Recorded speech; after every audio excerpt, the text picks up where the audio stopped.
Welcome to Technia TV. I am Dr. Sandeep Kumar. Today I am discussing the probability sampling and also its type. What is probability sampling? It is the method of sampling which gives the probability that our sample is representative of population. A probability sample is one that has been selected in such a way that every element chosen has a known probability of being included. The main characteristics of probability sampling are as follows. First one, in probability sampling, every individual of the population has known an equal chance of being selected as a sample element. Second one, in probability sampling, we refer from the sample as well as the population. The third one, in probability sampling, source list is used. Next one, probability sample may be representative of the population. The another one is the observations of the probability samples are used for the inferential purpose. There is also inferential or parametric test are mostly used for probability sample. Next, risk is associated in drawing conclusions from probability sample. And the last one, a sample is more representative of population characteristics. Now, I am discussing the types of probability design. The first one, that is the simple random sampling. A simple random sample is one in which each element of the population has an equal and independent chance of being included in the sample. A simple random sampling can be drawn using tossing a coin, throwing a dice, lottery method, blindfolded method, and by using random. There are three techniques generally used in simple random sampling. First one, lottery method. Second one, random numbers table. And the third one, random numbers generator. Now, I am discussing the advantages and disadvantages of the simple random sampling. Advantages. First one, simple random sampling requires least information about the population concerned. Second one, it is free from prejudice. Third one, it provides proper data for concerned research. And the last one, the observations of the sample can be used for inferential purpose. The first disadvantage of simple random sampling is the representativeness of a sample cannot be ensured by this method. Second one, this method does not use the knowledge about the population. And the third one, the inferential precision of the finding depends upon the size of the sample. The second type of probability sampling is systematic sampling. It is a probability sampling procedures in which a random selection is made of the first element for the sample and then subsequent elements are selected using a fixed or systematic interval until the desired sample size is in systematic sample every nth element within a defined population is selected. What are the advantages of the systematic sampling? The first one, it is a simple technique of selecting a sample. Second one, in systematic sampling, inferential statistics may be used. The third one, sample drawn from systematic sampling method may be comprehensive and representative of the populations. There is also certain disadvantages. First one, it is not free from error since there is subjectivity due to different way of systematic list by different individual. Second one, knowledge of population is essential. Third one, information of each individual is essential. Fourth one, systematic sampling cannot ensure the representativeness. And the last one, risk is associated in drawing conclusions from the observations of the sample. The next type of probability sampling is stratified sampling.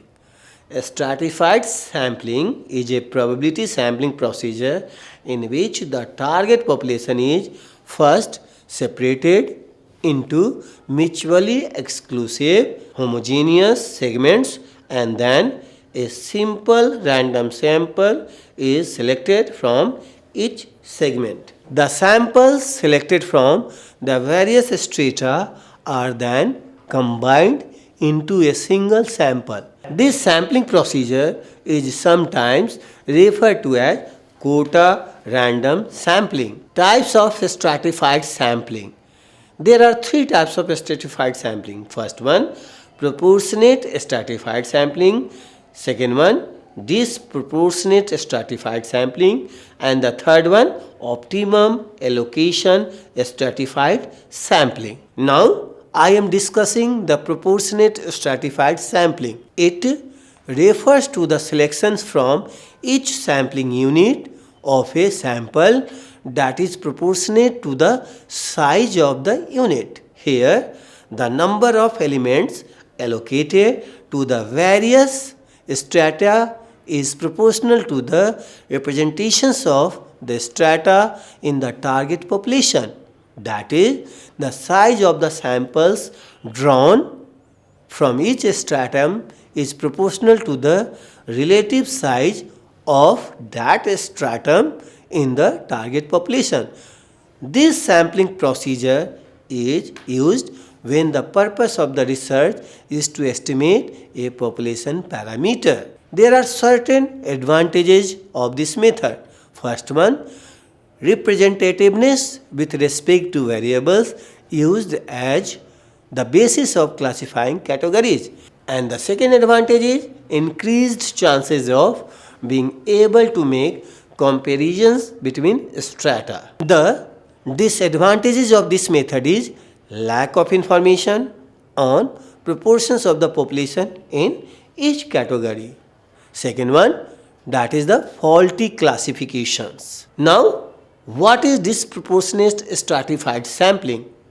It refers to the stratified sampling procedure in which the size of the sample in each unit is not proportionate to the size of the unit but depends upon considerations involving personal judgment and convenience. That is, the number of elements sampled from each stratum is not proportional to their representations in the total populations. Here, the population elements are not given an equal chance to be included in the sample. The same sampling fraction is not applied to each stratum. On the other hand, the strata have different sampling fractions. This method of sampling is more effective for comparing strata which have different error possibilities. It is less efficient for determining population characteristics. Now, I am discussing optimum allocation stratified sampling. Optimum allocation stratified sampling refers to selecting units from each stratum be in proportion to the corresponding stratum of the population. Thus, sample obtained is known as optimum allocation stratified sample. It is representative as well as comprehensive than other stratified samples. It is designed to achieve even greater overall accuracy that achieved using proportionate stratified sampling. It sets the sample size of different strata taking into account two important aspects of doing research. First one, cost, and the second one, precision. The sampling fraction varies according to cost and variability within the various strata. Disproportionate stratified sampling, more specifically optimum allocation, may be more appropriate for a study. than proportionate stratified sampling, when the strata differs in terms of data collection, cost, and variability of the variable of interest. Optimum allocation may be applied focusing on cost only, precision only, or both cost and precision jointly. There is certain advantage. First one, it is an objective method of sampling. Second one, observations from a stratified sampling method can be used for inferential purpose. It is a good representative of the population. Next one, a stratified sampling technique is an improvement over the simple random sampling method. There is certain disadvantages of this method. First one, in a stratified sampling method, it is difficult for the researcher to decide the relevant criteria for stratification. The second one, only one criteria can be used for stratification, but in generally seems more than one criteria relevant for stratification. It is costly and time consuming methods, and selected samples may be representative with reference to the used criteria but not for the other. Now I am explaining the another technique, that is the cluster sampling. It is a probability sampling procedure in which elements of the populations are randomly selected in naturally occurring groupings called cluster. A cluster is an aggregate or intact grouping of population elements. In other words, to select the intact group as a whole is known as cluster sampling.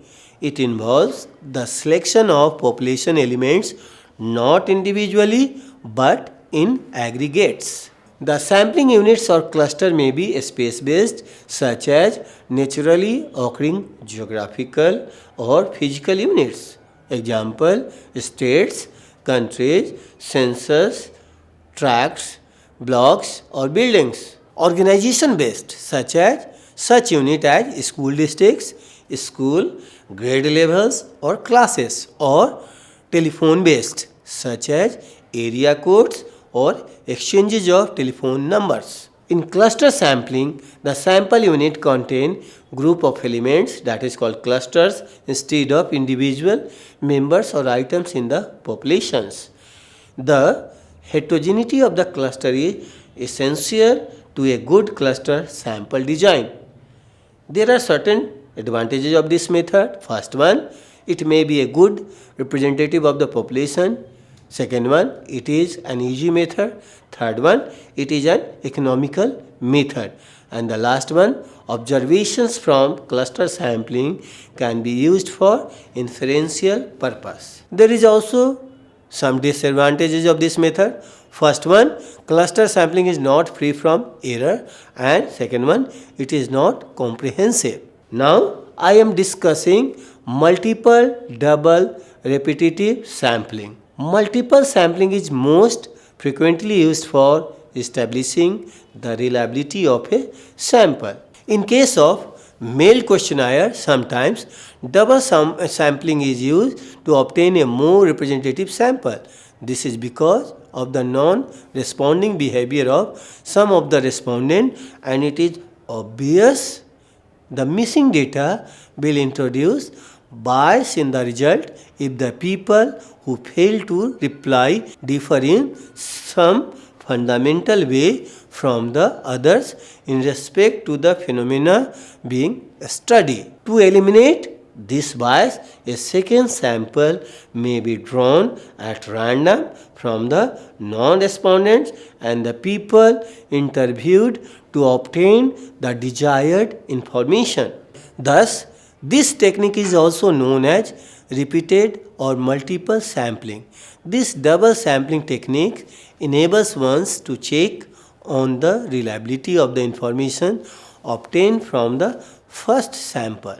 There are certain advantages of this method. First one, multiple sampling technique reduce the bias. Second one, it leads to the inferences of predetermined precision based on number of observations. It establishes the reliability of the sample. There are certain disadvantages of this method. First one, multiple sampling technique is applicable only for a small sample. Second one, this technique is time consuming, costly and requires more competitions. Third one, it is a complex technique with regard to planning and administration. Now, next technique is multi-stage sampling. Multi-stage sampling is more comprehensive and representative of the population. In multi-stage sampling, primary sample units are inclusive groups and secondary units are subgroups. Within these, ultimate units to be selected which belong to one and only one group. Stages of populations are usually available within a group or population. Whenever stratification is done by the researcher, the individuals are selected from different stages for constituting the multi-stage sampling. There are certain advantages of this method. First one, multi-stage sampling is an objective procedure of sampling. Second one, it is an improvement over the earlier method. Third one, it is a good representative of the population. And the last one, the observations from multi-stage samples may be used for inferential purpose. The disadvantages of this method is, first one, multi-stage sampling is a complex technique and it involves errors when we consider the primary and secondary stage. Thanks. For the next lecture on non-probability sampling design, watch Technia TV. Thanks.